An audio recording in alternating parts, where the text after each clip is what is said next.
तमिलनाडु में किसकी सरकार बन रही है? कहीं डीएमके एआईएडीएमके मिलकर सरकार तो नहीं बना रहे हैं। आखिर कब विजय की सरकार बनेगी? इन सारे सुगबुगाहटों पर अब विराम लग चुका है, क्योंकि टीवीके के विजय अब फाइनली सरकार बनाने जा रहे हैं। इस बारे में आगे क्या अपडेट्स हैं हम शुभम से जानते हैं। जी शुभम।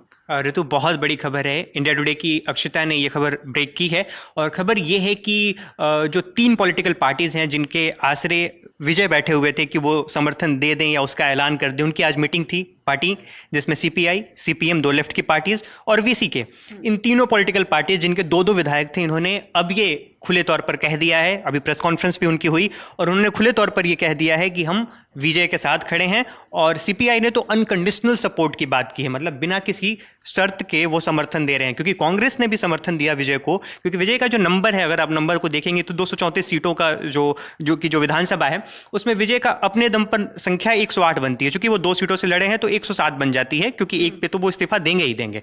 तो अब उनको 11 चाहिए था, जिसमें 5 कांग्रेस ने दे दिया था, लेकिन कांग्रेस ने कुछ शर्तों के साथ समर्थन दिया था। शर्त क्या थी? शर्त ये थी कि आपको किसी भी कम्युनल फोर्सेस के साथ में, मतलब उनका मुराद था कि एनडीए, बीजेपी, उनके इर्द गिर्द कोई भी जो पॉलिटिकल पार्टीज है उसके साथ आप गठबंधन किसी भी बिंदु पे नहीं कर सकते हैं।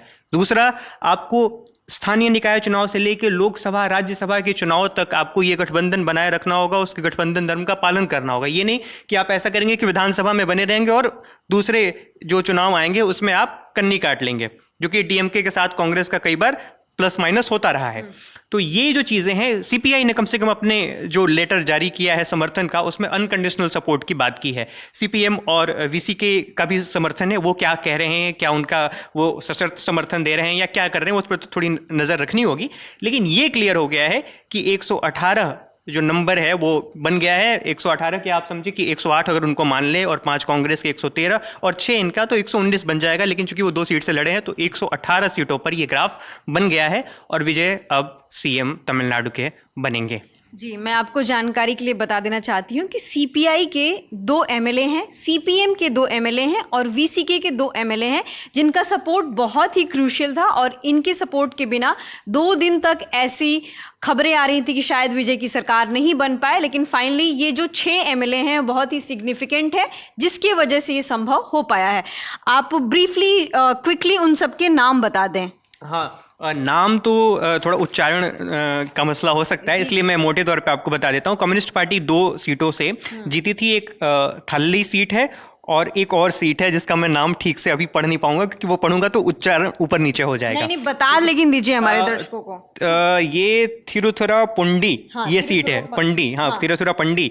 तो ये थलई सीट से रामचंद्रन टी जीते हैं और जो दूसरा सीट जिसका मैंने नाम लिया वहां से मुरीमुथु के जीते हैं।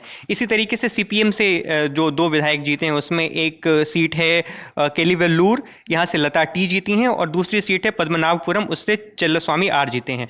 जो वीसीके पार्टी है ये तमिलनाडु की राजनीति में दलित राजनीति का एक अहम नाम है। ठीक है, 90 के दशक में जो वहाँ पे दलित राजनीति का एक उभार हुआ और जो चीज़ें वहाँ पे शेप ली, उसमें ये बड़ा नाम है। और इस पार्टी वीसीके हम लोग आसानी से कह जाते हैं। वीसीके का जो फुल फॉर्म है वो है विदुथलई चिरुथाईगल काच्ची। ठीक है, काच्ची वहाँ पे दल को कहते हैं ना, पॉलिटिकल पार्टी को शायद कहते हैं, दल को कहते हैं।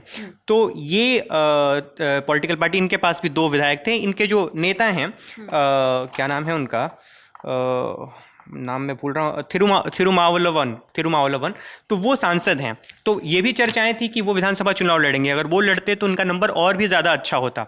लेकिन इनके पास 2 ही विधायक जीते और इस तरह से ये समर्थन दे रहे हैं। तो वो जो एक सपना या एक जो सुगबुगाहट थी कि डीएमके एडीएमके की भी सरकार बन जाएगी, क्या उनके जो विधायक हैं एडीएमके के वो पुडुचेरी में किसी रिजॉर्ट में रुके हुए थे, तो वो सारी चीज़ें अब ध्वस्त होती हुई नजर आ रही हैं, क्योंकि विजय की सरकार बन रही है, इसमें अब कोई शक शुबा नहीं है। तो जैसा कि शुभम ने वीसीके के बारे में बताया, मैं ब्रीफली 2 लाइन और ऐड करना चाहूँगी। 1982 में वीसीके तमिलनाडु की पॉलिटिक्स में आई और शुभम ने ऑलरेडी बता दिया है कि ये दलित लेड पॉलिटिक्स करती है और सोशल जस्टिस के मुद्दों को उठाती है और इनका चुनाव चिन्ह पॉट है, जिसको लोकल लैंग्वेज में पनाई कहते हैं। तो फिलहाल अभी तक हमारे पास इतनी जानकारी है, आगे जो भी अपडेट्स आएंगे हम आप तक पहुंचाते रहेंगे। देखते रहिए द लल्लन टॉप।